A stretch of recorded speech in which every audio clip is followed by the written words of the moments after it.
Aj vývesné štíty viacerých obchodov a reštauračných alebo kaviarenských zariadení hovoria o kozmopolitnom charaktere tohto turistického centra. Nájdete tu zmesku názvov, chutí a spôsobov života importovaných spolu s ich ľudskými nositeľmi z celého sveta.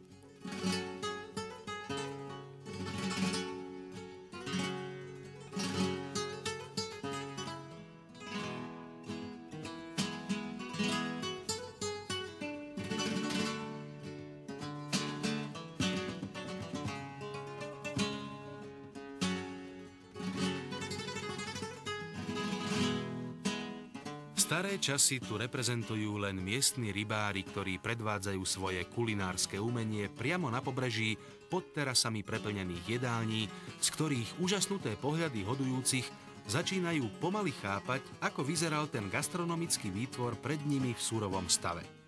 Zdá sa, že len stoické čajky, nakoniec ako vždy, nič nevyvedie z duševnej i telesnej rovnováhy.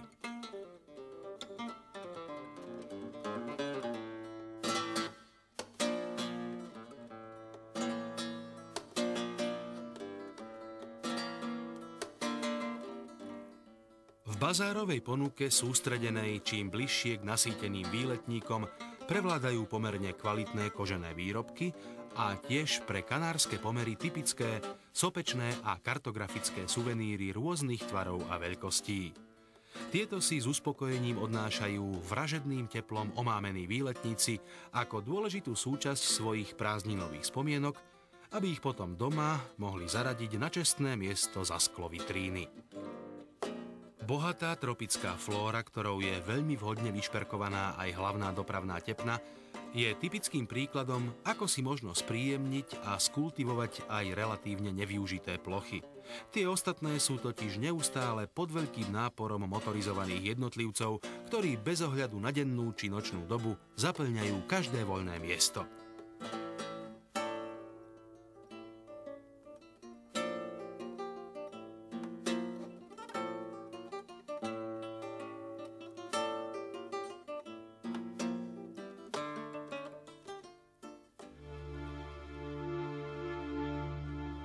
Zmotorizovať sa však museli i členovia našej posádky, ktorí neochotne opúšťali slnkom zaliaté Koralecho a pomedzi piesočné duny zamierili smerom na juh k momentálnemu maďarskému prístavu.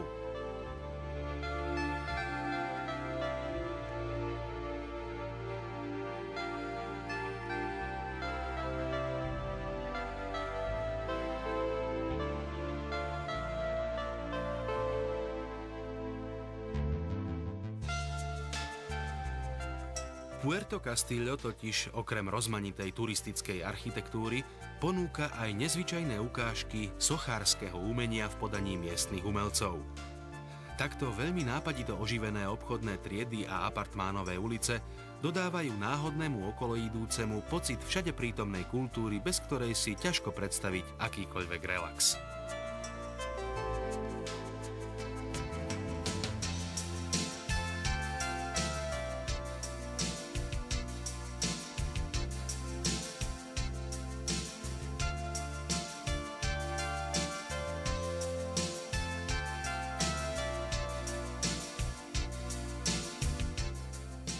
Posádke hodnú chvíľu trvalo, kým sa cez labyrint rozľahlých stavieb, schodov, arkád a iných architektonických prvkov pomaly prepracovala k pobrežiu.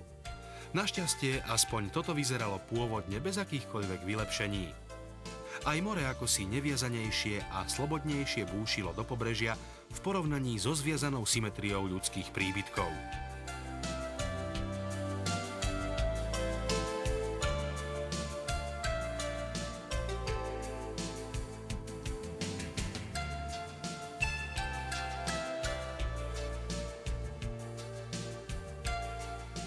Pred ďalším vyplávaním sa ešte naši námorníci pokochali v rôznorodosti prístavnej kveteny vyrastajúcej v ochrannom zákryte budov, kam divoký morský živel doliehal len z veľkej diaľky. Všetci už v tom čase boli v duchu na svojej lodi, pred ktorou sa mala odvinúť ďalšia náborná trasa pozdĺž juhozápadného pobrežia Fuerteventury. Táto bola okrem iného vynútená i neochotou miestnych úradov predĺžiť posádke tunajší pobyt čo ju prinútilo hľadať si nové prístavné útočisko. Osadenstvo Nicoly Jane sa teda muselo v neuveriteľne krátkom čase zbaliť, pripraviť loď a opäť vyplávať smerom Gran Tarajal. Motorová jachta šťastne vyplávala z prístavu a šinula sa popri ostrove južným smerom. Pomerne pokojné more ju unášalo okolo členitého pobrežia bez náznaku akejkoľvek pláže a zvláštnou činnosťou nezaťažení námorníci si tieto scenérie snažili vriť do pamäti.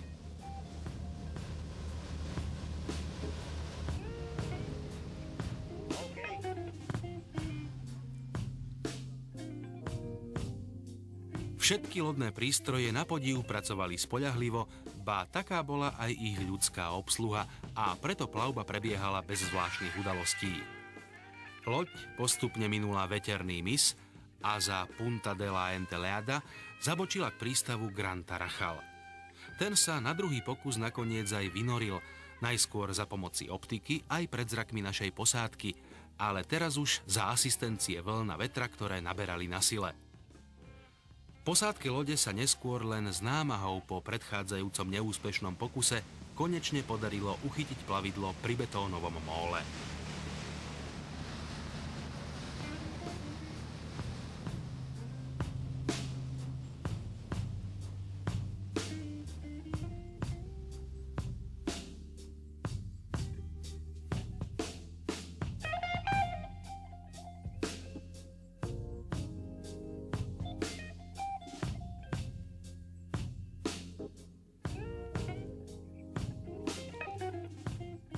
Prístav Gran Tarajal sa ukázal ako pomerne malý, s 2 pontónmi, na ktorých bolo priviazaných zo pár rybárskych člnov.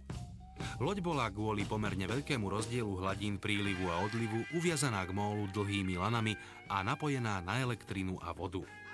Keďže tento prístav je tzv.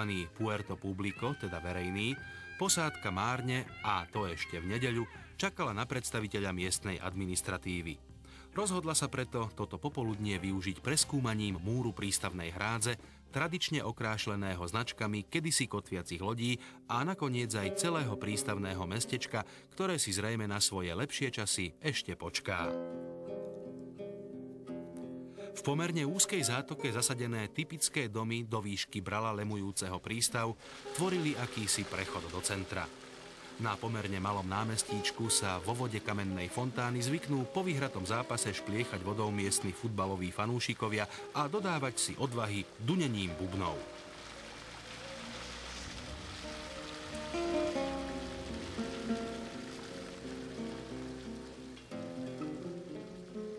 Gran Tarajal, inak kedysi obľúbené miesto berberských pirátov, ale tiež misionárov a biskupov, ktorí prichádzali na pastoračné návštevy, ako aj iných cestovateľov, závisel vždy od úmornej práce miestnych rybárov. Na ich pevných pleciach nesúcich základ tunajšej obživy vyrástol súčasný prístav, ktorý má v pozvoľnom rozvíjaní obchodu a najmä turistiky svoju veľkú budúcnosť.